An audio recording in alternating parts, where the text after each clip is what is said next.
নমস্কাৰ। আজি তাৰমানে আমাৰ হৈছে কি আপোনাৰ 2024 বৰ্ষৰ 17 তাৰিখ নহয় তো আজি আমি মানে খুব নুমিলাকে হ'লেও আমি তাৰমানে এই বৃক্ষৰোপণ কাৰ্যসূচী মানে কৰিবৰ কাৰণে ওলাইছোঁ। তো সঁচাকৈ হয় যে আমি আগৰ পৰাই আমি জানি আহিছোঁ বা শুনি আহিছোঁ আৰু বস্তুটো সঁচাই হয় যে এক বৃক্ষ দহপুত্ৰ সম, অৰ্থাৎ এটা গছপুলি বা এডাল গছ 10জন ল'ৰাৰ সমান কাম কৰে।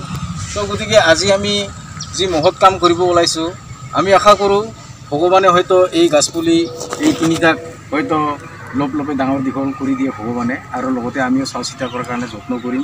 তো এইখিনি বৰ বেছি দীঘলীয়া কৰিলে আপোনালোকে এই ভিডিঅ'খন চাই হয়তো বেয়াও পাব পাৰে, কিন্তু তথাপিও মানে এই কথাটো মানে নকৈ থাকিব নোৱাৰিলোঁ যে আমাৰ সন্মানীয় মুখ্যমন্ত্ৰী ছাৰ হেমন্ত বিশ্ব শৰ্মা ছাৰে যিটো মানে হাতত মানে লৈছে এই বৃক্ষৰোপণ কাৰ্যসূচী, তেওঁক আমাৰ এই মামা আছাম চেনেল তৰফৰ পৰা তেওঁক শলাগিছোঁ।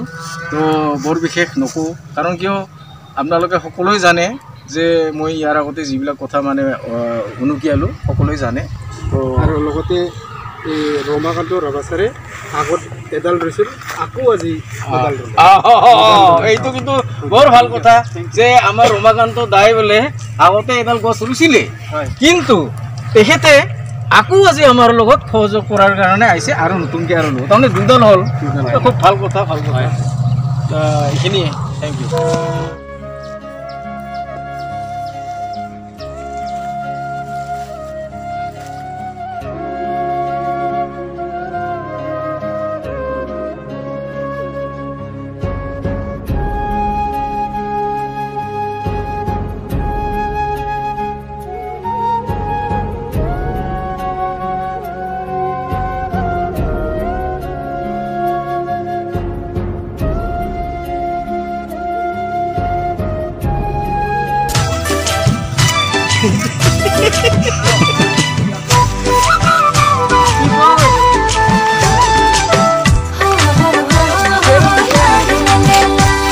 গছপুলি ৰোৱা হৈ গ'ল না?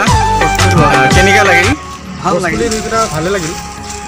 সঁচাকৈ ক'ব লাগিব, সঁচাকৈ ভালে। হয়, যদি গছটো মানে যত্ন কৰি ফালে যদি ৰাখে, ময়ো খুব যত্ন কৰিম। গাছটো যদি ডাঙৰ অহা বছৰত গৈ অলপ ডাঙৰ দেখা পাওঁ, ফুল শান্তি পাম। একদম হয়, সঁচাকৈ ইয়াৰ নিচিনা মহৎ কাম আৰু ক'ৰবাত আছে নেকি? মুখৰ যে কিবা কবি নেকি? নাই, হ'ব দিয়া। আচ্ছা, ঠিক আছে। ৰমাদা কিবা কবি? হয় হয়, গাছো মই তেতিয়া কোৱাৰ দৰে মই দুটালে ৰোৱা হ'ল, কিন্তু কথা এটা, খালি আমি ৰুই থাকিলে নহ'ব, তাৰ সংৰক্ষণটো আমাৰ যদি ঠিক নহয় হ'ব ৰুই থকা হয়, কিন্তু বচাই ৰাখিব কৰিবলৈ অলপ অসুবিধা। নিশ্চয় সংৰক্ষণো হ'ব, আমি আশা কৰোঁ সংৰক্ষণো হ'ব। তেতিয়া বহুত ভাল কথা, যাতে এই গছ আজি ৰোৱাৰ পৰা আমি যাতে পিছলৈ যাতে ডাঙৰ হোৱা দেখা পাওঁ, তেতিয়াহে ভাল লাগিব দিয়ক। হয় হয়, কোৱাচোন মিতা কিবা কবি নেকি? ফোনত ব্যস্ত? আচ্ছা, মিতা নকয়, কিন্তু তেওঁ কেমেৰামেন দেই। এক বৃক্ষ দহপুত্ৰ সম নিৰন্তৰে কয়, এক বৃক্ষ দহপুত্ৰ সম নিৰন্তৰে কয়, এক বৃক্ষ